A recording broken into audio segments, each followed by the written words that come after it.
Okay,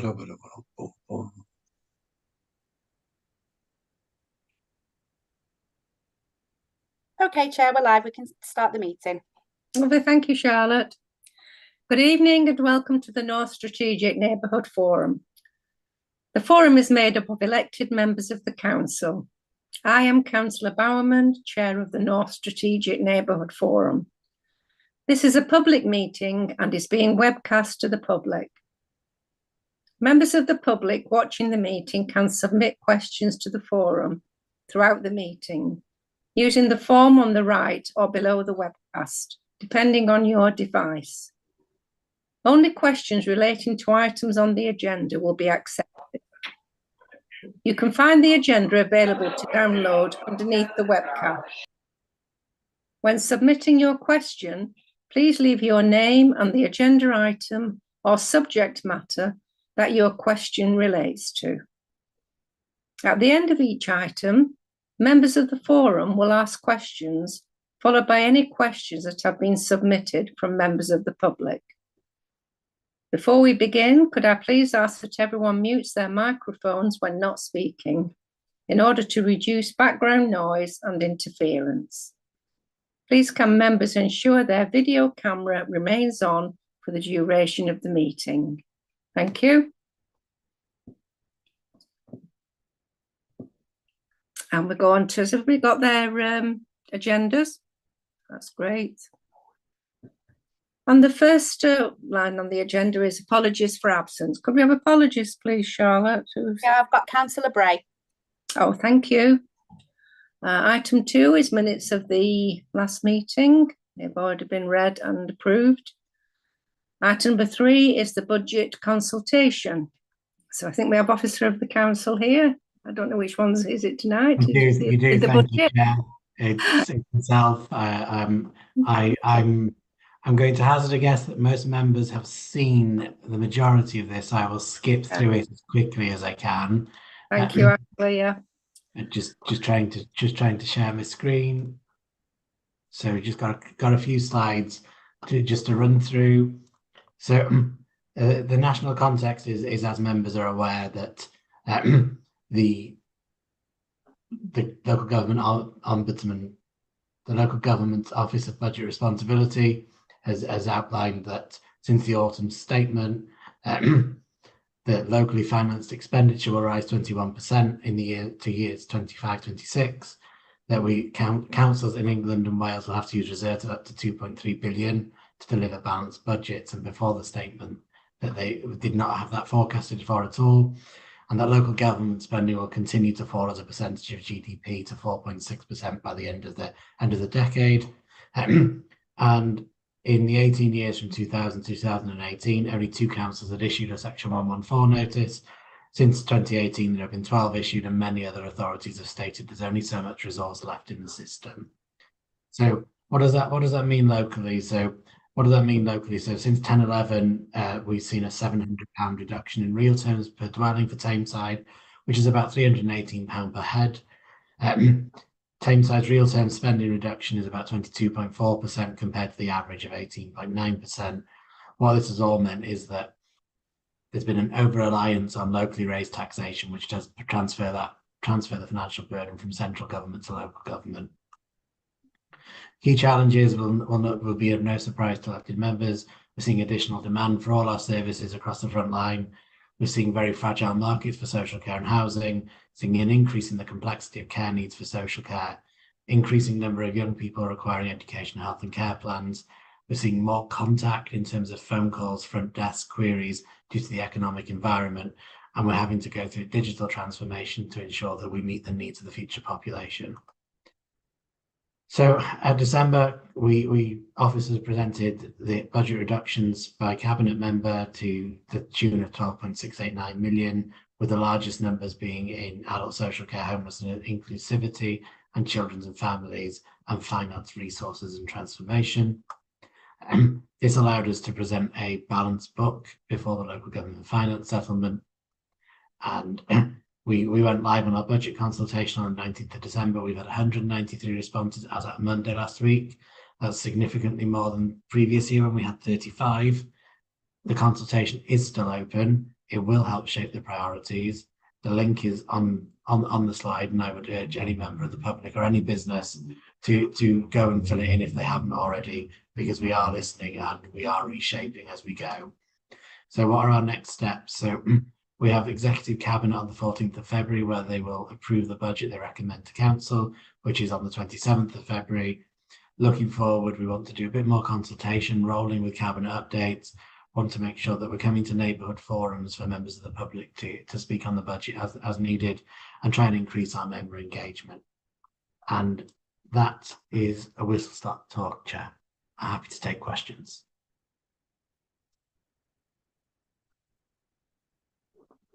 You just unmute, Chair. Sorry, any questions or comments, anyone? Have you got any questions for Ashley or comments? No.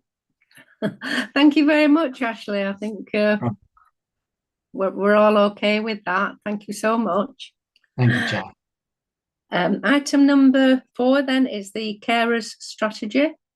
Another officer from the council is doing that this evening. If we can introduce yourself. Good evening, Chair. My name's Tracy Good evening. Harrison. I'm the Assistant Director for Adults here tonight to share with you our new carers strategy. Good evening, So, Tracy. Thank you. just share my screen and get that on presentation mode. Is that okay? Can everybody see that all right? Great. Okay, so I'll take you through this. So this is our Tameside carers strategy. So we've consulted on the strategy, and this has recently been published on our website, and we're aiming to have a formal launch of the strategy in March.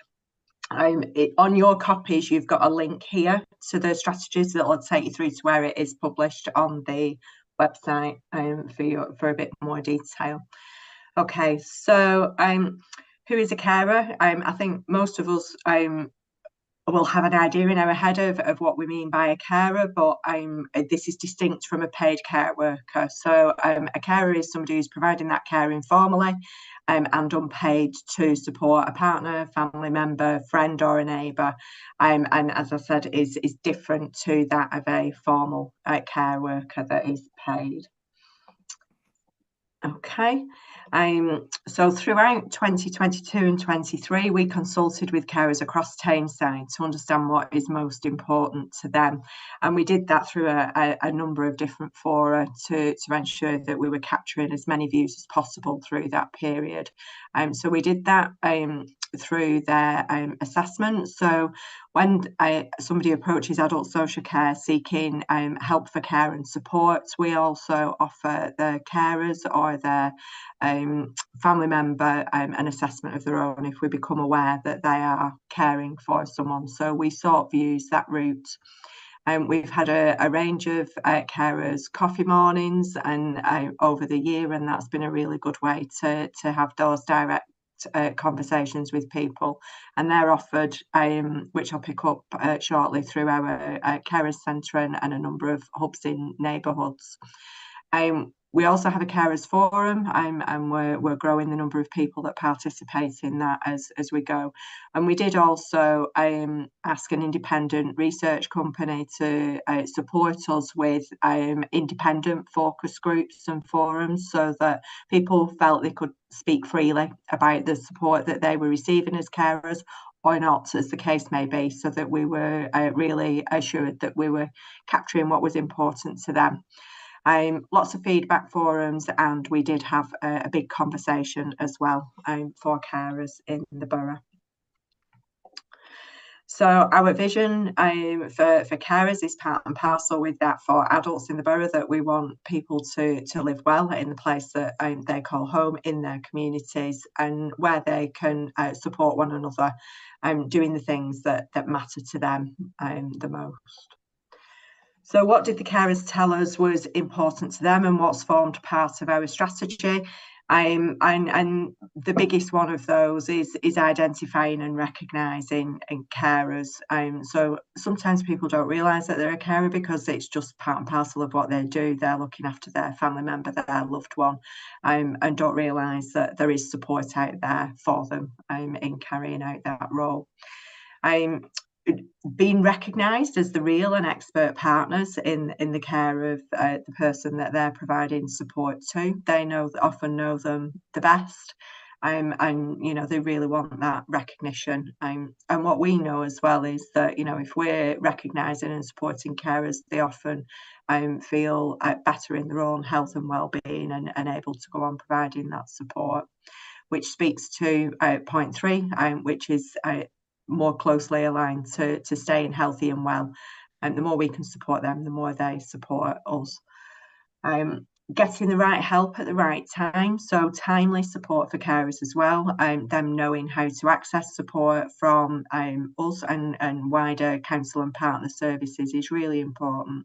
And having that engagement at the beginning of their caring journey, but also knowing that they can dip in and out of that as suits them. As part of the strategy, we also consulted and support young carers. So we worked with our colleagues in children's services and their parent carer forums to ensure that we were capturing young carers as well, and making sure that there's a bespoke offer for those young people. And then lastly, carers in and into employment and training. So often carers are working part-time, full-time, and then have caring responsibilities outside of that as well. So how can we support them to attend appointments and be flexible with their employers? So those were the things that were really important to people. As I mentioned, we were Carers Centre, which is at Tameside 1 in Ashton. That's the main centre, and that's open every day. There's lots of support available within that centre, and there are daily drop-in sessions between 10 and 2. We also have a number of local hubs in the neighbourhoods, and we offer one-to-one support and welfare calls, as well as other activities across the borough. And we rightly celebrate Carers' Rights Day, etc. as well. We also offer training and support for carers as well. Further on the offer, they can engage in our community response service, which supports them with being able to get some time out, so their cared for person is they've got some security around that and feel safe that somebody's there if needed. Something quite unique to Tameside is our Tameside emergency card, the tech card we call it, and it's a bit like which is this here on your screen, and this tech card is a bit like a donor card that you might have for donating organs, but somebody that carries that card, if something should happen to them, they might have a fall themselves, they might be taken into hospital urgently. Somebody finds that tech card, the number is on it for our community response service. People in the borough know that means they're a carer and there's a cared for person that we need to check in and go and find. So all our partner agencies are very aware of that tech card and what that means. So that's an added level of support for that carer. Okay, and as I've just said, we can get the support for the carers through the Carers Centre, and again, places across the borough. There's also the link here on your slides to the Carers Centre Facebook page, so they do have their own Facebook page where they post the activities and where they are available across the borough. So what's next for our strategy? We've been doing the rounds of the neighbourhood forums and partners to share the strategy and get that socialised a little bit more. We're in the process of developing a delivery plan and the implementation, which will also go on the website. We're working with our partners across health and care and the voluntary sector to build that plan. And we have committed to continue to keep checking in with our carers to make sure that it's meaningful for them. So we will review the strategy annually and feedback.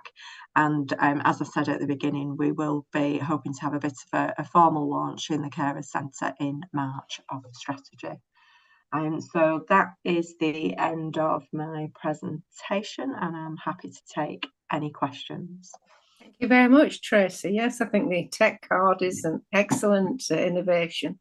Really good, because you just never know what's going to happen, do you? You know, and if somebody's relying on you to get back, or so that's wonderful. Yeah. Any questions?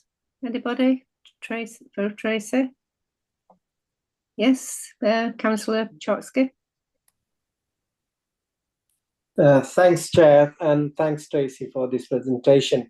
I was really keen to understand in terms of the carers' employment, you know, as you pointed out rightly so, it's very difficult for the employers to find the suitable employment.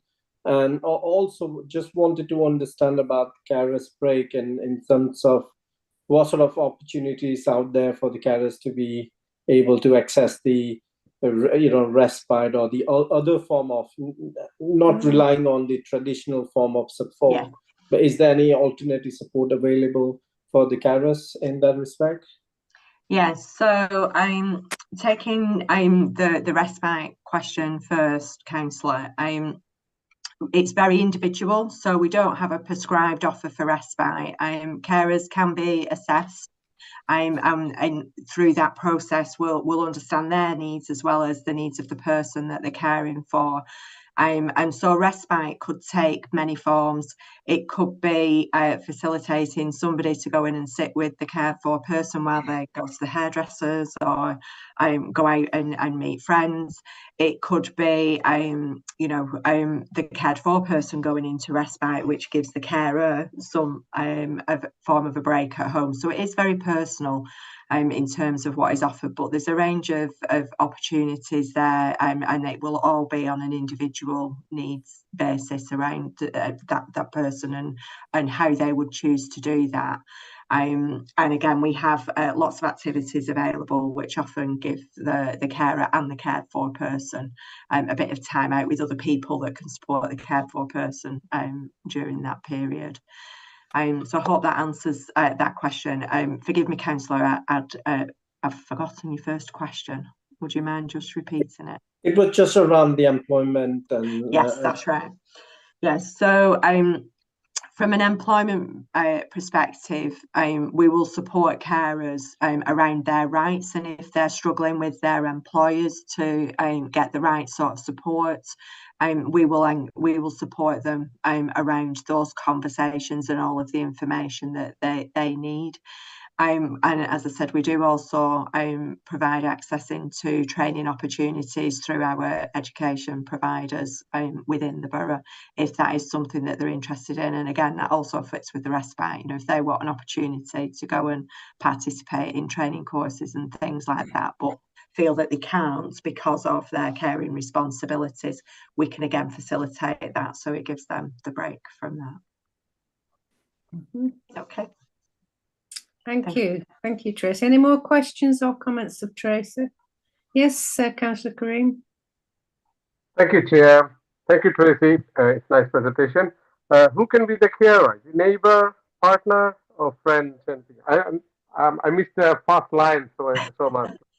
Anybody can be a carer, and we have a range of people that become carers for people. So often it's a family member, but it can equally be a friend, a neighbour that is providing support. So for instance, we do have some people that pop in regularly with neighbours and provide that caring role.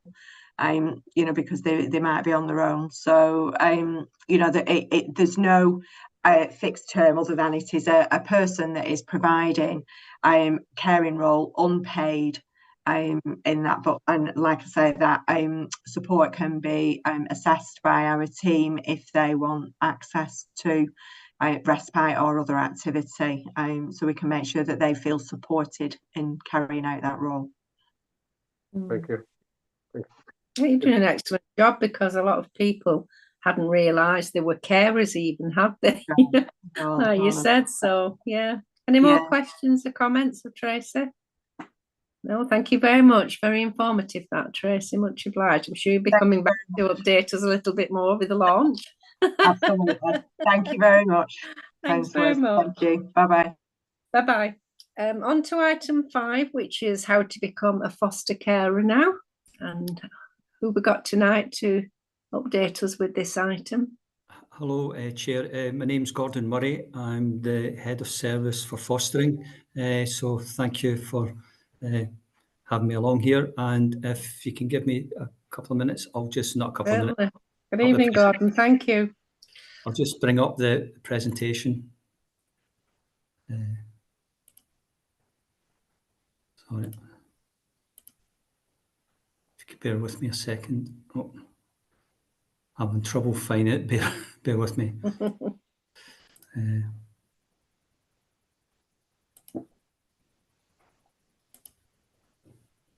Sorry, I'm having trouble sharing my screen. Charlotte, I might need a bit of hand here. Have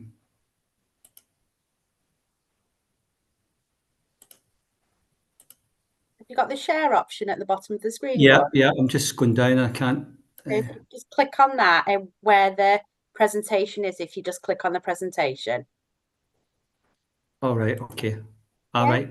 Can you see it, councillors? Not yet. No, we can see you, Gordon, though.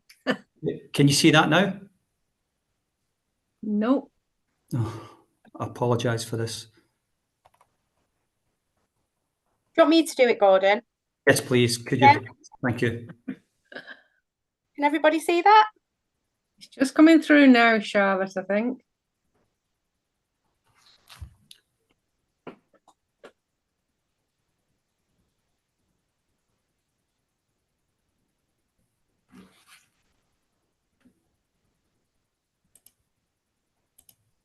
Thank you. Thank you, Charlotte.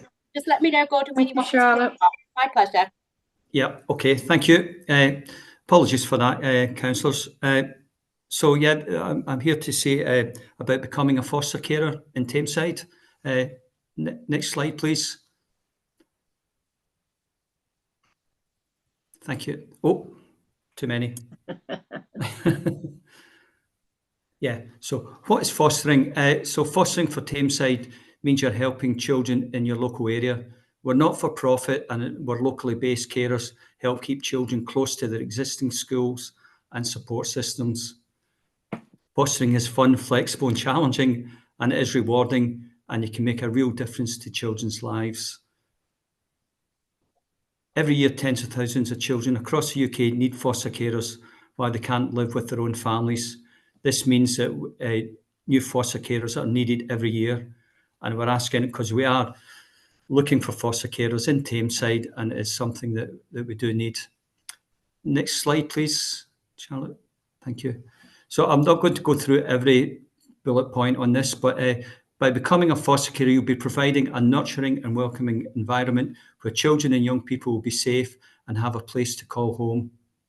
And you'll be through this, you'll be giving them the opportunity to grow and develop to reach their full potential by helping to ensure their emotional health and education needs are met. Our children come from diverse backgrounds with different life experiences. Your role will be here to help a child understand and feel positive about themselves. And we try to provide a placement choice for children and foster carers so that children can be matched with a loving and nurturing family and they can achieve their potential. Next slide, please. So who can foster? Children and young people need foster carers from all backgrounds with a wide range of life, work and care experiences. All foster carers are given ongoing training and support to develop the skills that they need to help children thrive. Just as no two children are the same, foster carers need to come from a variety of backgrounds and have different life experiences, skills and qualities to help them meet the needs of children and young people in foster care. And you can be a foster carer without any specific qualification, and you don't need to have children of your own. Next slide, please. It's the whole family. This is from a foster carer. It's a whole family that fosters, not just the name foster carer. It's so important to make the child feel like a part of your family from the start, no matter how long they're with you for. Next slide, please. So there's different types of fostering. There's short-term fostering, and you'll see, you know, from the slides that I'm hoping that you've got, you'll see the script on that. Next slide. So the short-term fostering, there's long-term fostering, there's respite fostering, and we run supported lodging schemes in Tameside for young people aged 16 and over. Next slide. So what's the journey to become a foster carer? There's several steps, and I'll just go through with the headings on this. So first of all, there's initial inquiry. So somebody might be wondering, could I be a foster carer? What's that about? So you'd make an initial inquiry, and we've got contact details at the end in the last slide. Then following that, if the person is keen to progress the inquiry, then you can be assessed by our foster care service, and you'll be contacted by one of our officers in the fostering team. And through that and from that, you'd have an initial home visit, and where we'll talk at a convenient time to yourselves to meet you and your family and discuss the plans to foster and explore your lifestyle. Next slide, please. Then there's pre-approval training, and you'll have had some time to, once you've had time to think about it and had more information, and hopefully you'll decide that fostering is right for you. And if you need any more information, then we'll provide that. There's then an application form and completing the skills to foster. You will then complete a fostering application form which details you and your family's information, details about your home, any employment and reference. There'll be some other forms of consent, so we complete mandatory statutory checks such as police and medical checks. Fostering assessment and then follows, and that takes, we'll visit the house maybe up 6, 8 or 8 times, and that's completed into a form that we package together from all your information about you and your family, or the person that wants to be a foster carer and their family. Next slide, please. That will then be taken to the fostering panel. It's made up of who will consider your suitability to foster, and you'll attend the panel with the assessing social worker. So the social worker that you've been meeting will go along with you with all the information that's been gathered to the panel. And the panel is made up of members with relevant qualifications and those who have experience of working in fostering and adoption. And some members may spend time in foster care themselves. And the panel would ask you about your service, about the service and any questions you may have. On average, the journey from approval to approval can take around 8 months from your very first inquiry. And we appreciate this can seem like a long time, but we need to make sure that you're suitable, that once you've got all the information, that you're prepared to go forward with it in the best possible way, and you can foster a child in our local community. And if it goes forward and you want to be the foster placement and you're approved, then we'd want to get into matching a child to your circumstances, your home environment, your family, and do that matching with you. Next slide, please.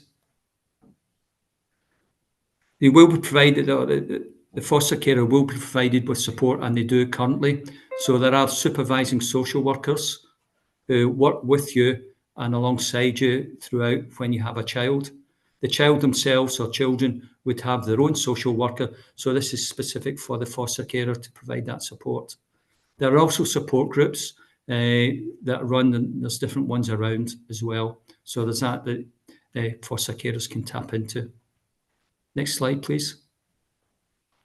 There's also all the training and development. And when you become a foster carer, you're required to complete the training and support development standards within the first 12 months of becoming approved. And then there's an extensive programme of training and development that we provide. We also provide a buddy system after you're approved to pair up with an experienced carer who will provide you with support, advice and guidance on your new role. And then there's the fostering network, which is a national network, but we are connected into that fostering network, and there will be support through that, through foster carers within Tameside, and that's connected into the wider network across the country. Next slide, please.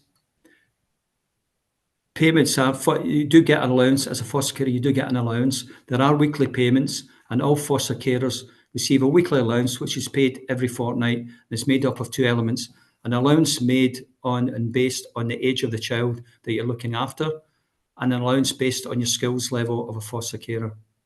There are 4 levels of skills. You start at level 1, working up as you gain more experience and knowledge, up to level 4. And then there's other allowances. Foster carer will receive an annual allowance to cover the cost of birthdays, holiday and festivities of the child or children that you're looking after. Next slide, please. Next slide, please.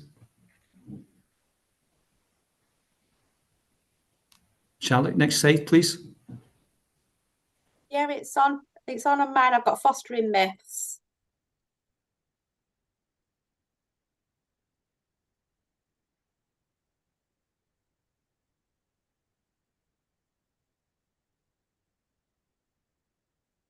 It's got disconnected. There's something wrong with this system. I'm in T1 at the moment, so I don't know. We're on fostering myths, Gordon, at the moment. Yes, I can see it's just come back up. So apologies again. It seems to be the system is playing up here in T1. So just there's a few more slides left. So fostering myths. So for example, and we've just posted questions that we've picked up, and this is nationally, but obviously locally, and you can see the answer. So if you're working, that means I can't foster. That's not the case. While we encourage the main carer to take and fostering full time, we recognise that people do work. There's an income coming into the household, so you can foster and still work. But that's about what arrangements around for caring for the child or children. I don't have any children of my own, so I can't foster. When anyone becomes a parent for the first time, there's a big adjustment. So we talk through people. You don't have to have had children of your own to become a foster carer. Next slide, please. Oh, and it's jumped to the end. So fostering has changed. So I'll just say this last quote. Fostering has changed my life in every possible way. To anyone considering fostering, go for it. And this is from a quote from a foster carer. She did, or he did, and they haven't looked back. And you can see there's a contact details. Should anybody be interested, we're really, really keen to speak with you because we are recruiting and we need no foster carers in Tameside. And you can see the contact, and certainly we'd want to talk with you. Apologies for there seems to be the IT glitches there, but that's me completed. So thank you.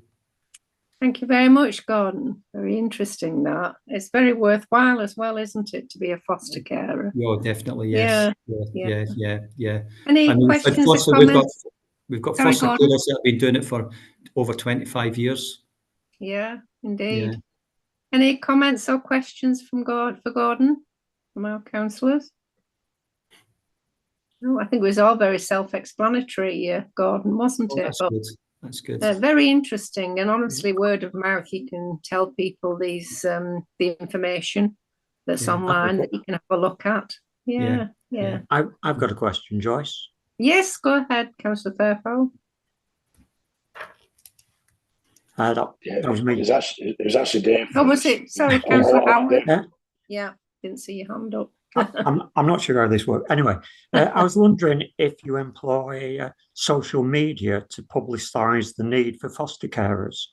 Yes, we're working on that, and we're trying to approve. And yeah, we have got the post of a marketing officer, which helps with our recruitment. And unfortunately, a marketing officer left in December, so we're currently recruiting. So that post is vacant at the moment. But absolutely, yes, we want to use social media, and we have done in the past. Yeah, fantastic. It's a powerful tool. Thank you. Yeah, thank you. Well, so many use social media, don't they? It's a good way of contacting people. Yes. Any more questions? Anyone or comments? Just one from me, Chair. That's okay. Yeah, just to back up Gordon's point. The best way of actually recruitment really is word of mouth, and we just need to get this message out to all communities. Within Tameside, because I know, just looking around the screen now, I know how active we all are, and we meet lots and lots of people in our role, and I know we do that because I know I see the photographs on Facebook. But it's and it's just really, can we get that message out? Because I think, as Gordon says, this is open to everybody. we're happy. We'd be happy to have that discussion. So thanks, Chair. Thank you. Can I just ask, is everyone in mute? Because I can hear some background noise. Yeah.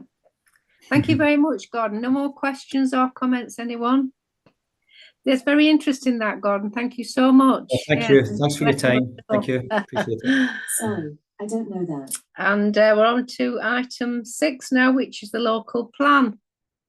I think, is it Julian tonight who's doing the local plan, or? It will be myself, Councillor. Good evening. It's Graham Hollands. I'm the planning policy team manager. Good evening. Good evening, everybody. I'll good evening. Share my screen.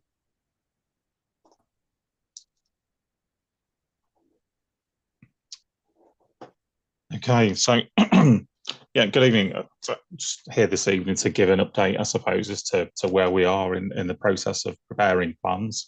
And I'm here representing a small but very dedicated team of planners that work at the authority, where this is their main focus and area of work. So I'll just take you through some kind of background and context as to where we are with 2 plans principally. One which is nearing, I suppose, the end of its plan making journey, and the other which is commencing its journey, and just set out the opportunity that exists to become engaged in that really, and help drive and steer the direction of that plan as it's developed over the coming years. So I suppose the first thing is why plan, and to give some context to that, there's a basic legal requirement that every authority in the country has to prepare a plan. We work in a plan-led system, and to do that, we need to have a plan that sets out clearly what our objectives are and our direction, and how spatially we want to see the borough develop. It's largely an extension to what our corporate vision is, and I'll obviously seek to try and achieve the aims and objectives of that in a spatial way. And what we write and prepare and bring forward has to be based on robust and up-to-date evidence.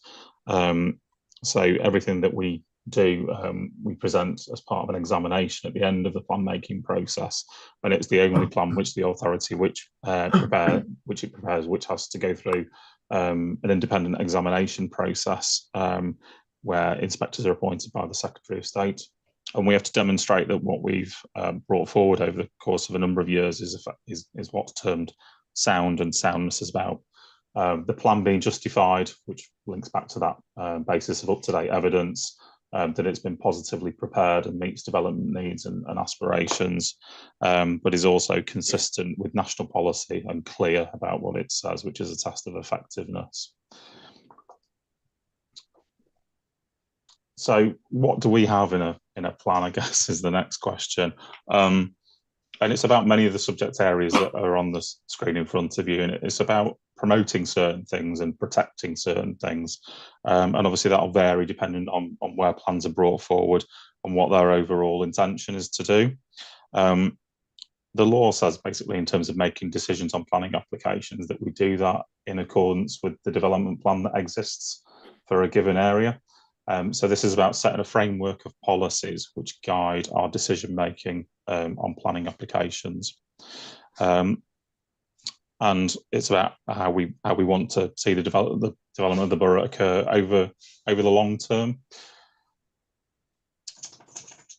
So we set out what we're seeking to prepare and when we're going to bring that forward in something called our local development scheme. And this gives a timescale as to when we're expecting to consult with members of the public.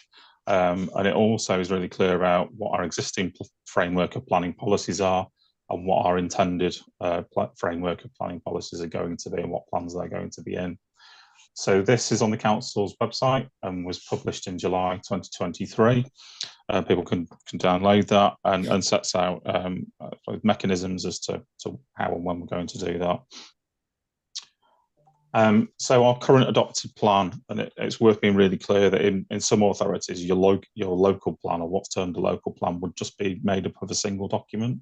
But in Tameside, because we're part of that Greater Manchester family, our local plan is a sum of its parts and is made up currently by 3 documents, which are on the screen in front of you. So those which are involved in the planning speakers panel from the authority. We're well versed in the unitary development plan, which is that on the left. But there's also policies contained within a waste plan and a minerals plan, which are really important for making decisions on planning applications. And the council also provides further supplementary guidance in documents called supplementary planning documents, which aim to give a bit more clarity and detail on certain specific matters. So going forward, the local plan is intended to consist of the 4 documents which are on the screen. So Places for Everyone has been a document which the council has been involved in preparing since 2014 and is in the process of its examination currently. And I'll touch on that in a bit more detail over the coming slides. And that was where I said about mentioning one plan which is kind of coming towards the end of its journey, and that's that plan. But also to highlight the opportunity that exists to get involved in the start of the process of a new plan that we'll be looking to bring forward, which is a plan called Home Spaces Places, which is the second cover on that screen. So Places for Everyone kind of sets the broad strategic city region scale of ambition and helps do some heavy lifting for part 2 plans or follow-on plans. And Home Spaces Places will provide further context and local detail that's really important for Tameside and its communities. So it's certainly something that I'd encourage people to be engaged in. So to just kind of recap where we're at with Places for Everyone, if people aren't aware. So we submitted this plan at the end of its, I suppose towards the end of its journey of preparation, and there's been numerous consultations over several years to the Secretary of State. So we submitted this in February 2022, and that triggers what's known as an examination process, and officers of the authority were in formal hearings from November of the same year through to July 2023. And the examination only concludes when we receive the inspector's final report, concluding that process. So just before Christmas, we ran a consultation around modifications to the plan, which are quite normal during an examination process. And then we'll receive the inspector's report and then hopefully be able to consider adoption of the plan shortly. And we've set out a date within early 2024 to be able to consider adoption of that plan. 177 responses were received pre-Christmas to that consultation, and we've been kind of summarising those and providing our thoughts about those back to the inspectors. All of that is on the examination website, as are all of those 177 responses on the Greater Manchester Combined Authorities website, should anyone wish to view those, alongside all of the hearing sessions that officers were involved in, which are broadcast live on YouTube, and those can all be still there and available should people wish to dip into those. But really, I suppose just about Home Spaces Places. We're at a very early stage of preparing this plan, and this is about replacing any remaining elements of the unitary development plan which aren't replaced by Places for Everyone. We undertook a really early integrated assessment scoping consultation back in July and August last year, and now we're into a full scoping exercise about what this plan should cover and how it should best address some of the issues. So pre-Christmas, we engaged with the council's partnership and engagement network and had a bit of a workshop session with members that are part of that network. And the former head of planning, Melanie Ale, delivered a kind of a plan making session, part of an all-member engagement session. And earlier this month, we were having a conversation with the scrutiny panel about this plan and where we're at, and I suppose the scope for future member engagement, but also that of the public and how that's really important. To touch a little bit on that scoping piece of work, so we're intending to bring forward quite a short document, which will be very visual, and I'll just touch a little bit on kind of what that early work looks like across these subject areas, and I'm sure you'll probably see where your interests will fit with under those subject headings, and just be really clear about how the plan fits together under the following headings about what plans need to do. So distilling national policy into some quite clear objectives and providing some context at a Greater Manchester level and what Places for Everyone tells us we should be doing. and what we understand about Tameside and perhaps some of the challenges and issues which the plan needs to address.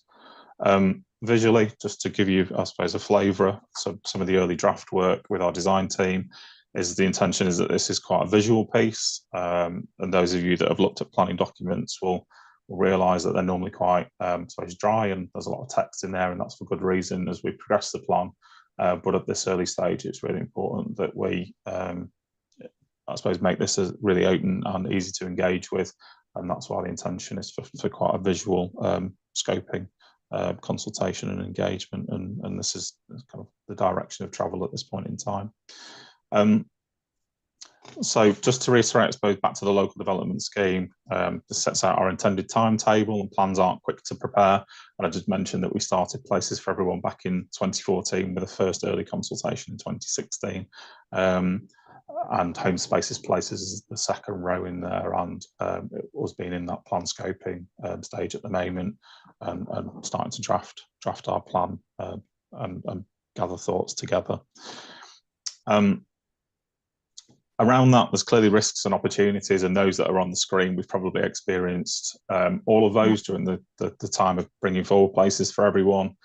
Pre-Christmas, there was an update to the National Planning Policy Framework, which has implications which we need to reflect on. There's the Levelling Up and Regeneration Act that we also need to be aware of, and clearly some of the other points on there exist as well around, there's always that potential for political change, and provisions exist within acts around the Secretary of State intervening in plan making. But really, I suppose it's been a positive process around Places for Everyone, and officers just want to continue that in terms of the next plan that we're intending to bring forward, Home Spaces Places. And if people wish to be involved in that directly and be notified at future consultation stages, I'd urge them to click on the top link there and register their details, and then they'll get notified directly about plan making activities that we're doing, and broader general updates about both the plans are available on the other two links below. So kind of concludes the presentation from me, and happy to take any questions, Chair. Well, thank you very much, Graham. Yes, very interesting. Anybody got any questions for Graham about the local plan? Yes, thank you, Councillor Glover.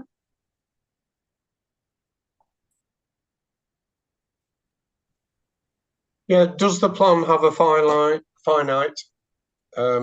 length in terms of duration, a finite life, if you like? Yeah, that's a good question. So plans, we're told, should look forward over a 15-year time period as a minimum. So Places for Everyone, during the course of its examination, you try to, I suppose, set the time frame which your plan would start and end at. And during the course of the examination of Places for Everyone, we've actually added 2 years to the end of the plan, as we've kind of gone through the examination and lost 2 years at the start of the process. But 15 years is typical for the, I suppose, the strategic nature of what we're trying to do and the length of vision that we're trying to set out.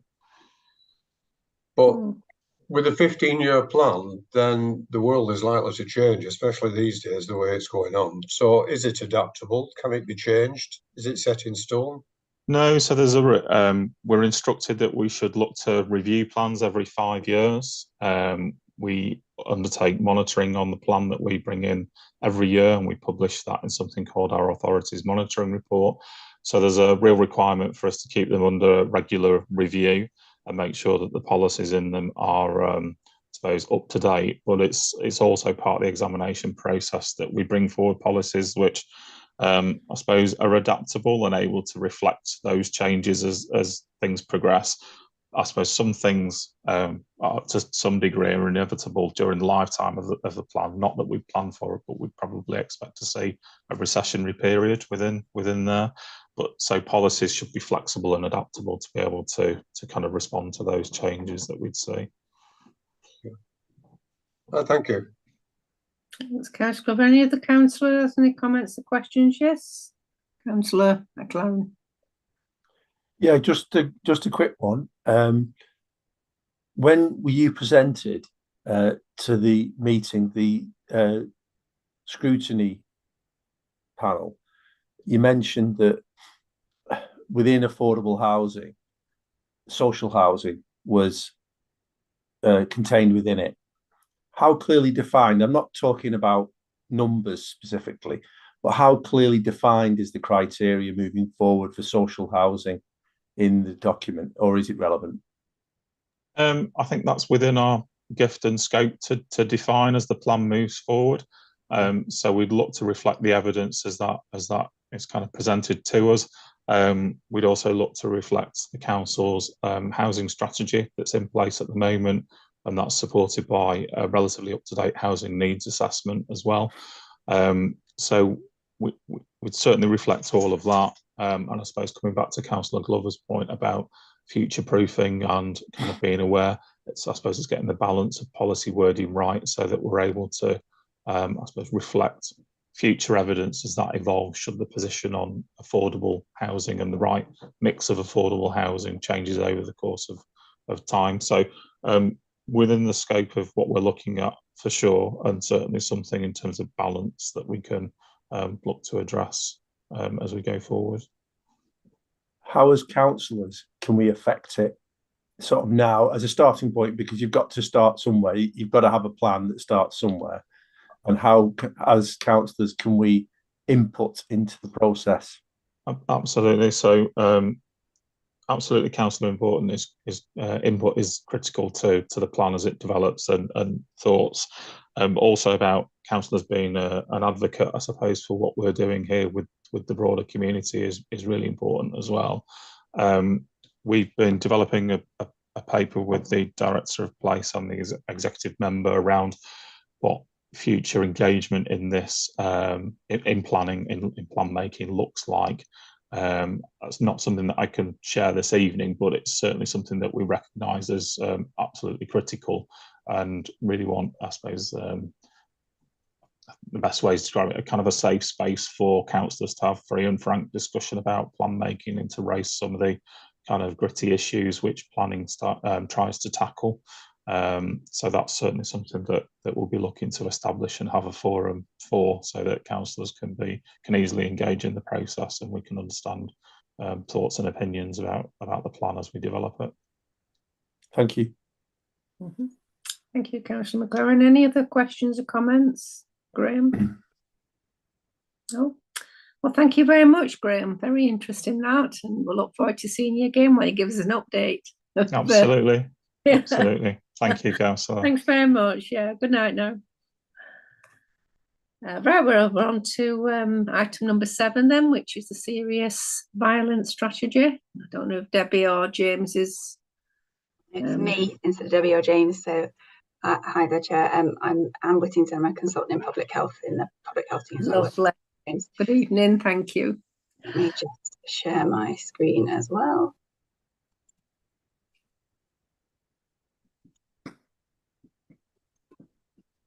Can everybody see that? Yes, can see it fine. So this presentation is just going to give a brief overview of the new serious violence strategy for Tameside. The full strategy document will be circulated if it hasn't been already, and it's now been published on the council website as well, so everyone should be able to access it. So the serious violence strategy for Tameside has been developed to ensure we meet our statutory duty under the serious violence duty.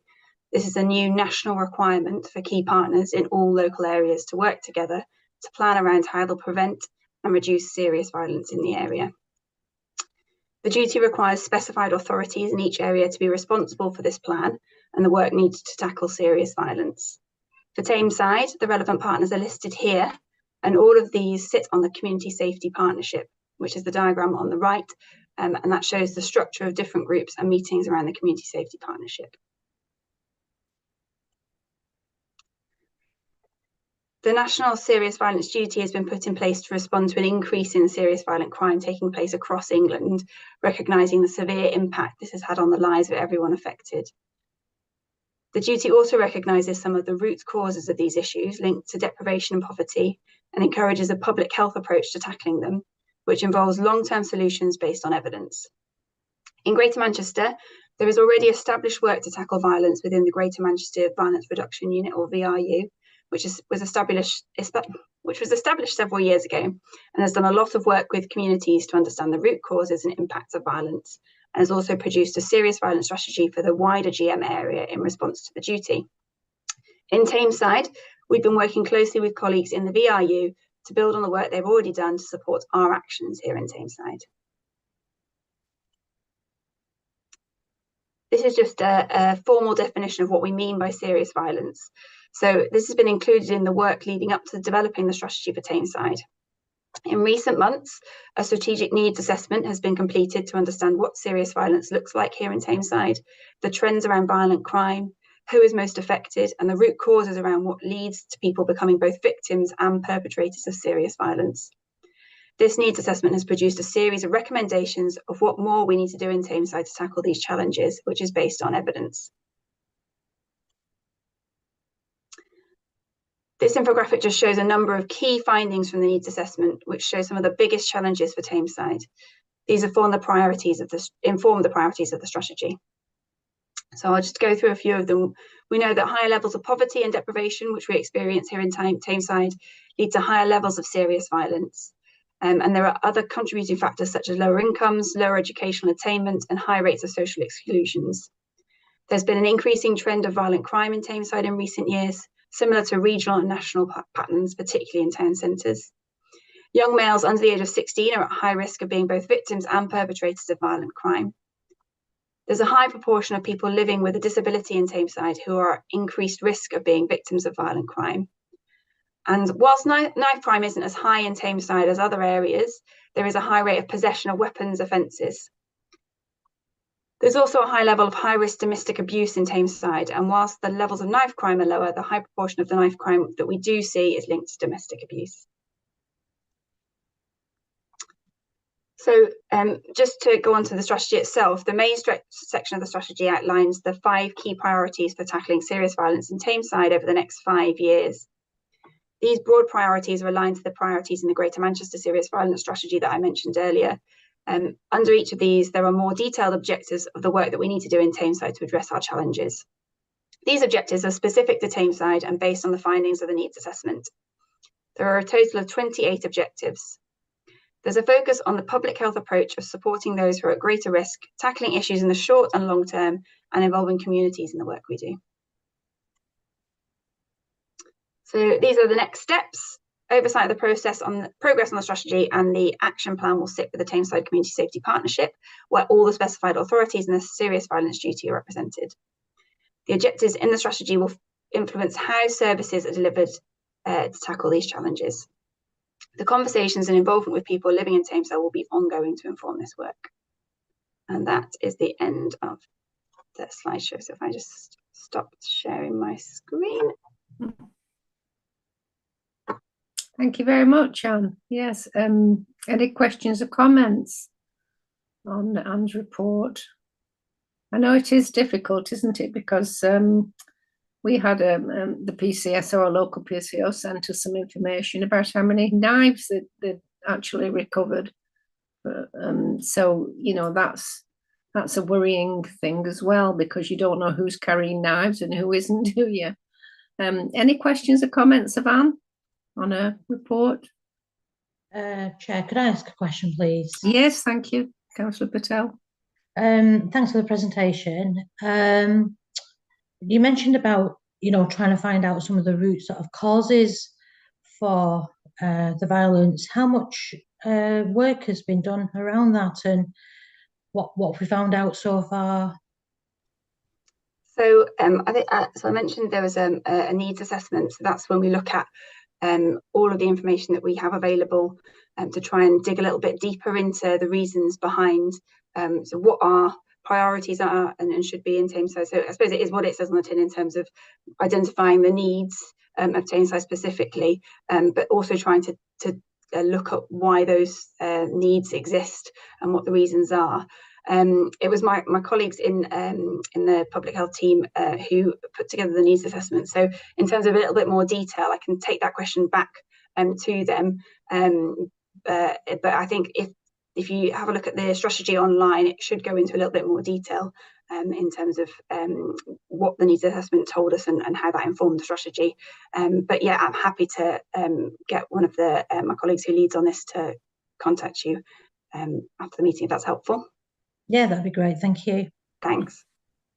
Thanks so much. Any more questions? Yes, Councillor Howard. Followed by Councillor McLaren. Thank you. I was wondering, there are two aspects really of this. There's prevention and response. And I was wondering how we were doing in terms of response to violent crime. Are the response times good and are the outcomes good? Again, that's a question I'll have to defer to my colleagues, I'm afraid. But I'm happy to take that away and get them to contact you, Councillor Howarth. Okay, thank you. Thanks. Thank you, Councillor Howard. Councillor McLaren. Yeah, I attended along with all the other councillors a very informative session at Duckingfield Town Hall for I think it's the White Ribbon, the campaign aimed at men and boys to prevent violence against women and girls. And I understood that Tameside has a particular problem with this in terms of numbers. Is that the case? And obviously, are there, what sort of initiatives are we bringing in to bring down the numbers in Tameside? So again, I'll take your question away, but I know that in terms of White Ribbon, yeah, that's absolutely something that we're part of in Tameside. We're doing quite a lot of work around domestic abuse, but serious violence and violence against women and girls in particular. We've got a production going into schools around that specifically. But what I'll do, Councillor McCarran, is take your details. I'll take your name down and your question, and I'll make sure that someone contacts you if that's all right. Yeah, the other thing was just and this is for my educational purposes, absolutely my own. It would be interesting in the response to find out how not individual men and boys are being targeted, but how the policy is trying to reach out, to men and boys to get the message through to them, really. Because you could have a room full of young girls and women who would all agree, but then obviously the message is obviously to try to get through to men and boys, really. Yeah, absolutely. And that's certainly part of the work that we're doing, but I'll make sure that someone gets back to you with a more detailed response. Thank you. Thank you. Any more questions, comments, anyone? No. Thank you very much, Anne, coming along and explaining everything to us. Yeah, can I yeah. do this? Thank you, Chair. Councillor Karima, couldn't see your hand up. Sorry, I did. And what are we going to do for the motorbike without headlights on the night time? Are we going to do anything? This is also violence related. What do you think? So I think that probably is one the Community Safety Partnership would be able to give you an answer on. But again, happy to take questions back. So I'll note down that that's something you're interested in and see if someone can respond to you if that's all right. Thank you, Chair. Thank you. I think probably we'll be seeing something of in the future regarding this particular policy as well. I think it's something that we should all be made aware of, Anne. So if I can invite you back again, or one of your colleagues back again, to just give us another update, that would be great. Thanks very much. So thank you, Anne. Next on the list is item 8, which is the flu uptake. I don't know if you're dealing with this, Anne, as well. Thank you.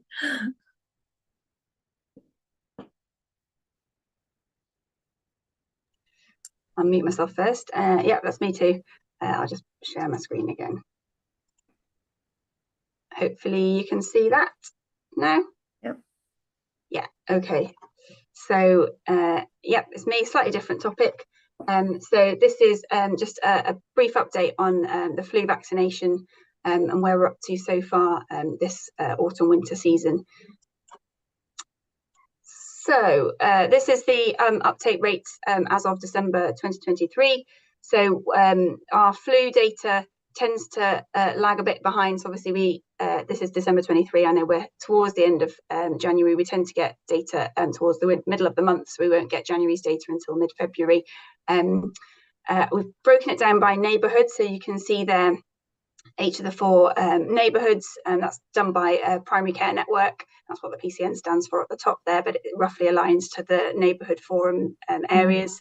And then across the top, we've got all the different risk groups that are offered the flu vaccine. So we've got over 65s, under 65s at risk, pregnant, carers, all aged 2 years and all aged 3 years. We do have a school programme as well, but that's not included in these figures because we look at the data slightly differently for those groups. So this gives you an idea of the uptake so far, like I say, as of December. In each of the 4 areas, we've got a total for Tameside, second up from the bottom, and the total for Greater Manchester at the bottom there. I mean, rather than going through and reading through every single one, I think it's probably just helpful to give a bit of an overview of each of them. So the next slide just gives you a bit of a comparison compared to last year, so the same time last year. So you can see that we've seen slightly lower uptake for each of the groups this year. That's not different to the rest of Greater Manchester and nationally.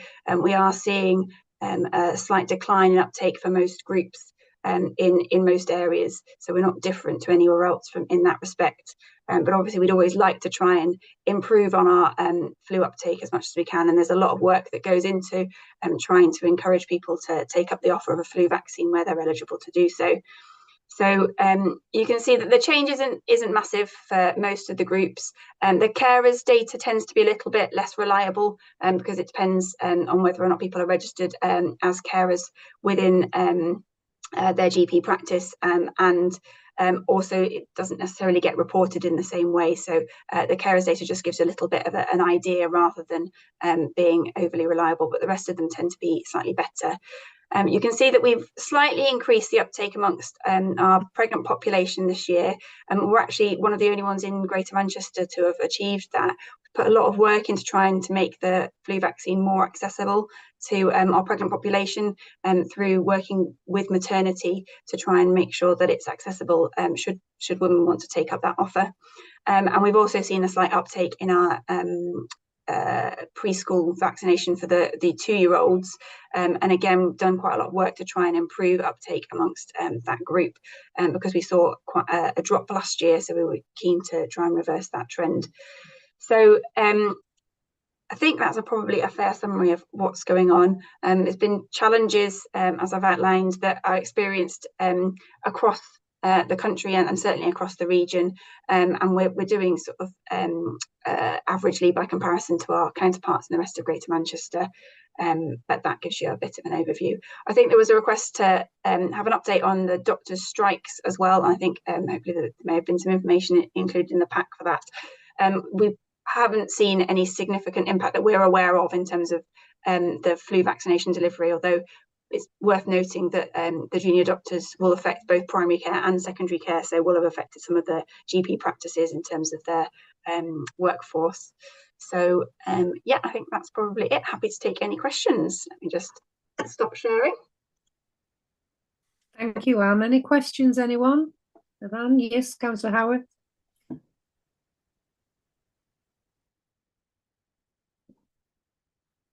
It's not a question really, it's an observation that I think maybe the figures of the flu uptake have been impacted by vaccination fatigue after COVID. People have had so many vaccinations, they just don't want any more. Absolutely, I think that's certainly one of the theories. It's there is work going on in Greater Manchester to try and get some greater insight into why we're seeing hesitation in uptake of vaccination, including the flu vaccination, and certainly that is something that's coming out of that, and certainly is the feeling of some of the population. It's understandable. There have been a lot of vaccination campaigns in recent years.